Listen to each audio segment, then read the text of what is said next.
என் இனிய உறவுகள் அனைவருக்கும் வணக்கம். தன்னை நாடி வரும் பக்தர்களுக்கு கோடி நன்மைகளை வாரி வழங்கும் அன்னதான பிரபு அச்சன் கோவில் அரசன் எனும் ஐயன் ஐயப்ப சுவாமி குடிகொண்டிருக்கும் சபரிமலைக்கு ஒவ்வொரு வருஷமும் மாலை போட்டு போற பக்தர்களோட எண்ணிக்கை அதிகமாகிட்டே தான் வருதே தவிர ஒருபோதும் குறைஞ்ச பாடில்லை.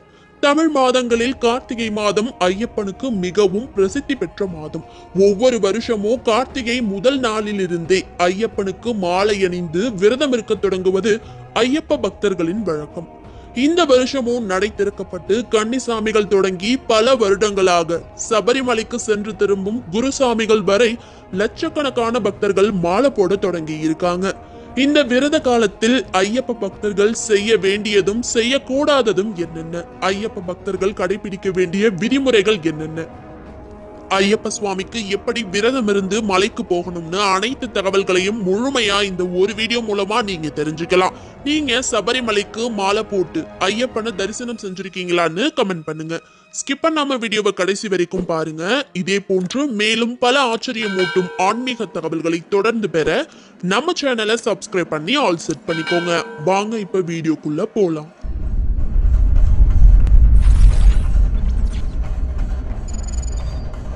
தண்டகாரண்ய மகரிஷியின் ஆணவத்தை குறைப்பதற்காக விஷ்ணு பகவான் ஜெகன்மோகினியாகவும் சிவபெருமான் பிக்ஷாடனராகவும் அவதாரம் எடுத்து அவர்களின் ஜோதி பிளம்பிலிருந்து பிறந்தவர் தான் ஐயப்பன்.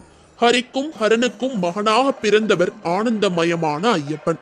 தன்னலமற்ற குணத்தை கொண்டவர். தன்னிடம் வந்து மனதார வேண்டிக் கொள்ளும் பக்தர்களுக்கு வேண்டிய வரத்தை அளிப்பவர் சபரிமலை ஐயப்பன். எதுக்காக சபரிமலைக்கு போறதுக்கு மட்டும் இவ்வளவு கட்டுப்பாடுகள் இருக்குன்னு எல்லாரோட மனசுலயும் ஒரு கேள்வி எழும்.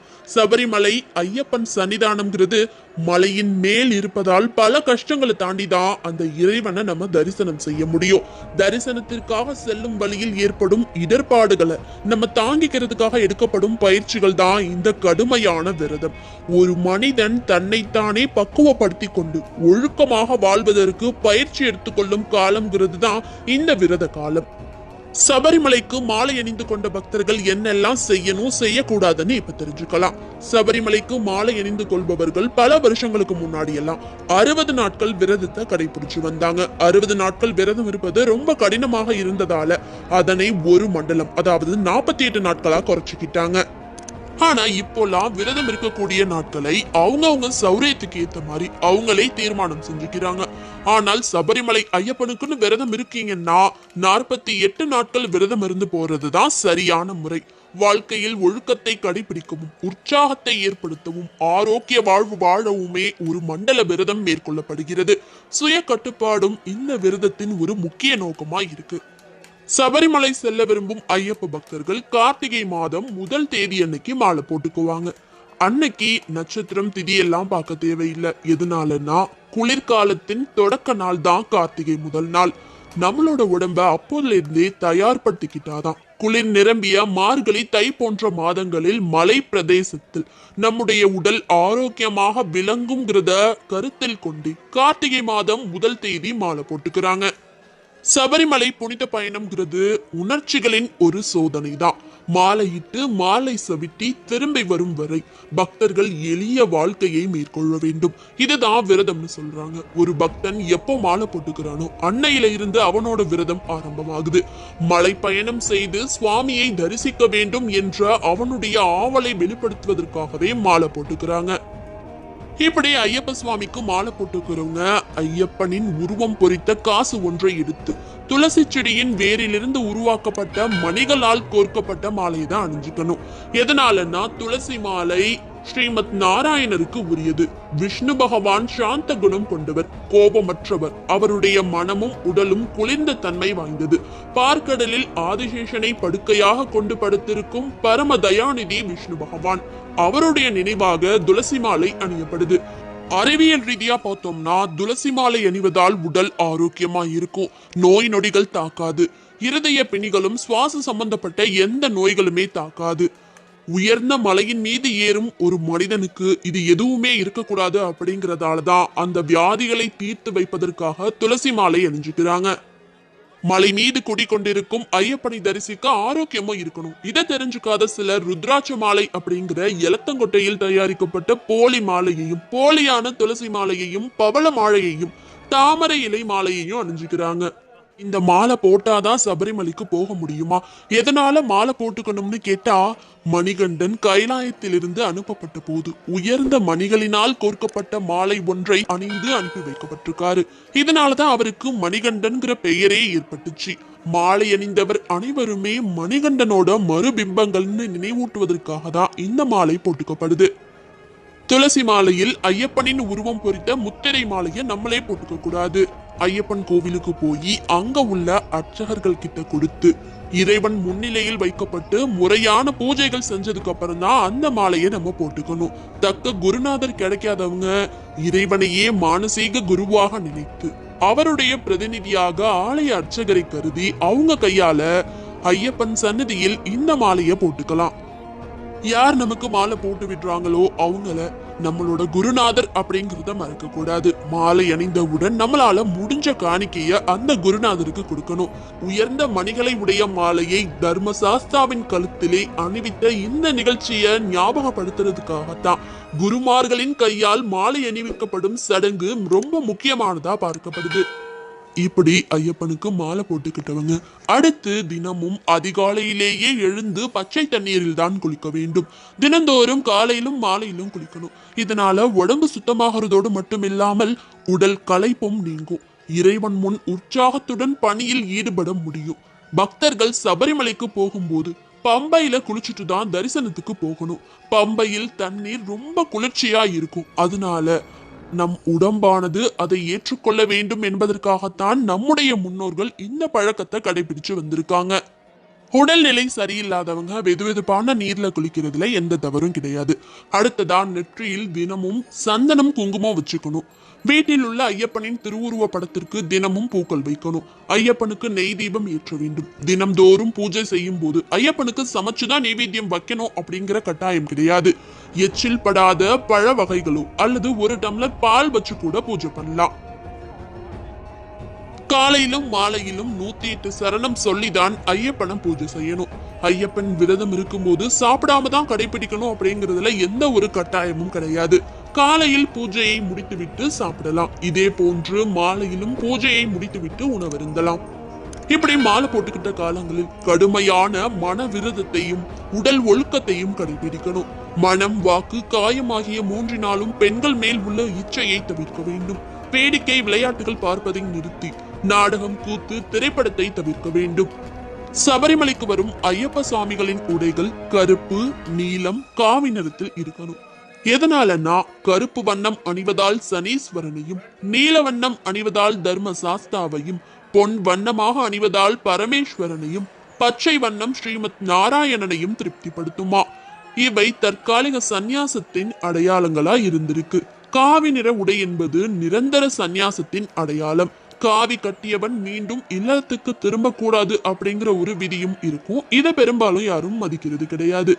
இப்படி வண்ண வண்ண ஆடைகளை எதுக்காக கட்டணும் அப்படின்னு கேட்டீங்கன்னா, பச்சை நிற கொடிய காடின் நடுவி பச்சை இலைகளுக்கு நடுவே நடந்து போகும்போது அடையாளம் தெரிஞ்சுக்கிறதுக்காக தான் இப்படிப்பட்ட கருப்பு, நீல நிற ஆடைகளை பயன்படுத்த சொல்லி இருக்காங்க. ஐயப்பனுக்கு விரதம் இருக்கிறவங்க செருப்பு போடக்கூடாதுன்னு சொல்லுவாங்க. எதனாலனா அந்த காலகட்டத்தில் வாகன வசதிகள் இல்லாம இருக்கும் போது மலைப்பாதையில் பயணிக்க நம்முடைய பாதங்களை தயார்படுத்திக் கொள்வதற்காகவே காலணிகளை அணியாமல் 48 நாட்கள் பயிற்சி எடுத்து வந்திருக்காங்க நம்முடைய முன்னோர்கள். ஐயப்பன் வீற்றிருக்கும் சபரிமலை ஏற்ற இறக்கமும் கல்லும் முள்ளும் நிறைந்தது.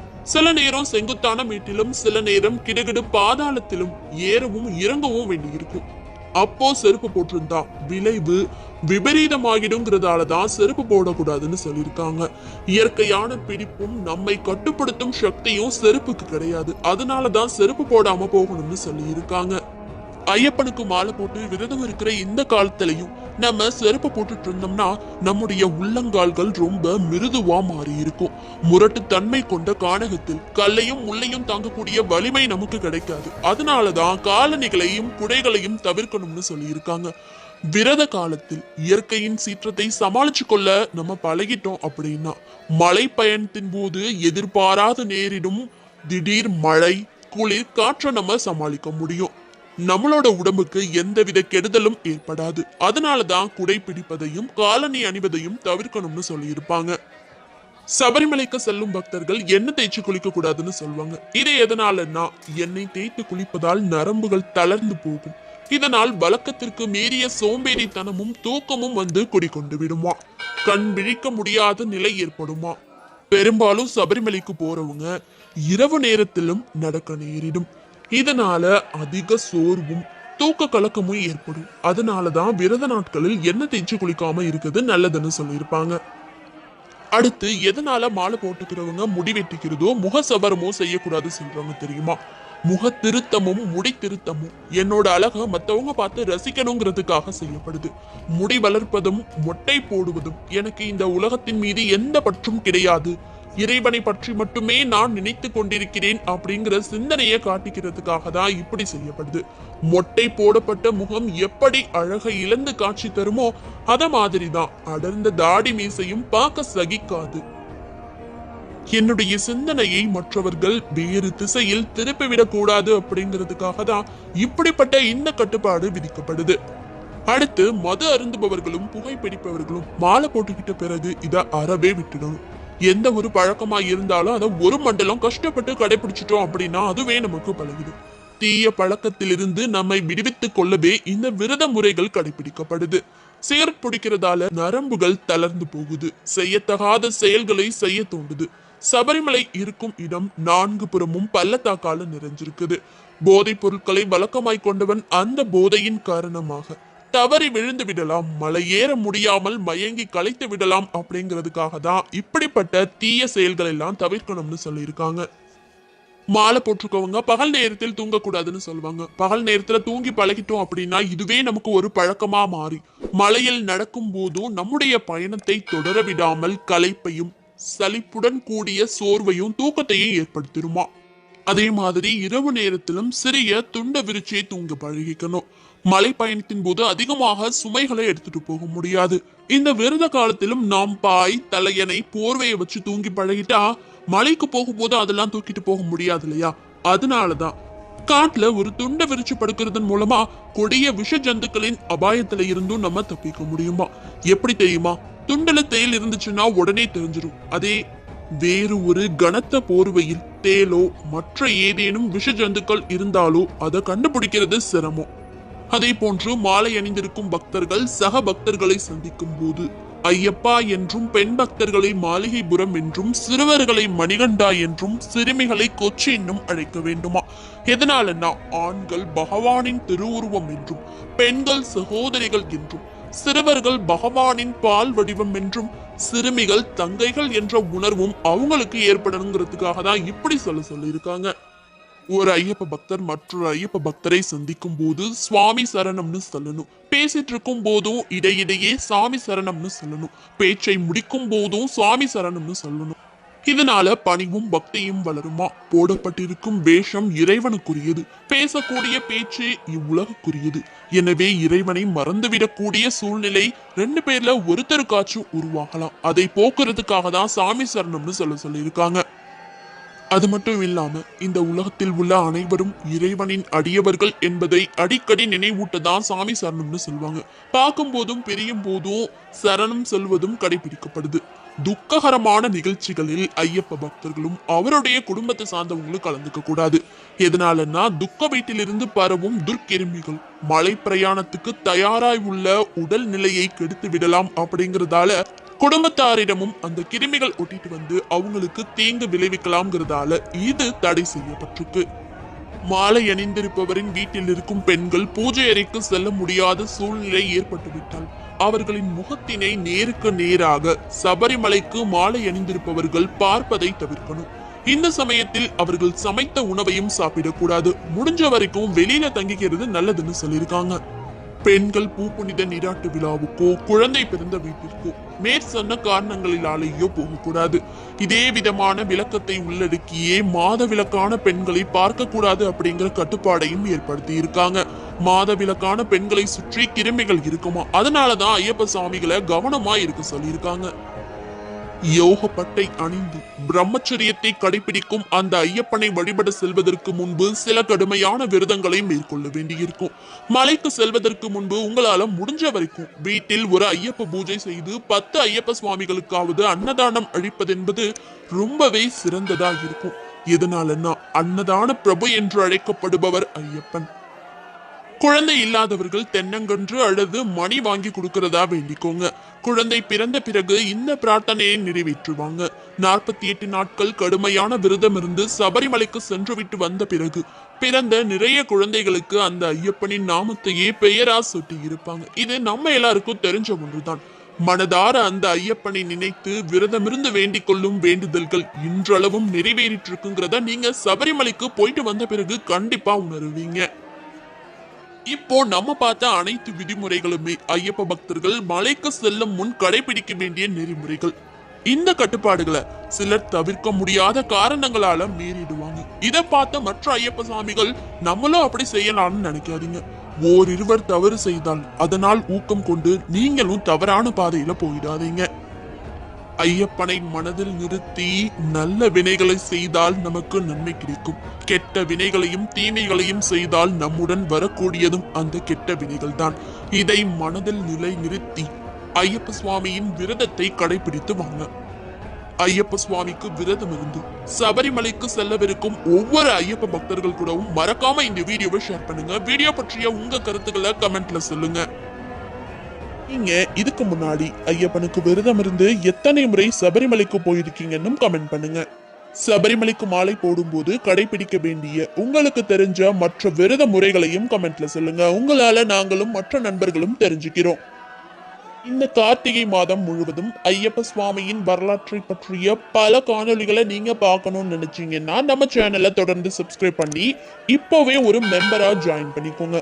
அப்பதான் நம்ம சேனல்ல போடக்கூடிய ஒவ்வொரு வீடியோஸ்க்கும் உங்களுக்கு தொடர்ந்து நோட்டிபிகேஷன் கிடைக்கும். அடுத்து வேற ஒரு இன்ட்ரெஸ்டிங்கான வீடியோவோட உங்களை சந்திக்கிறேன். நன்றி, வணக்கம்.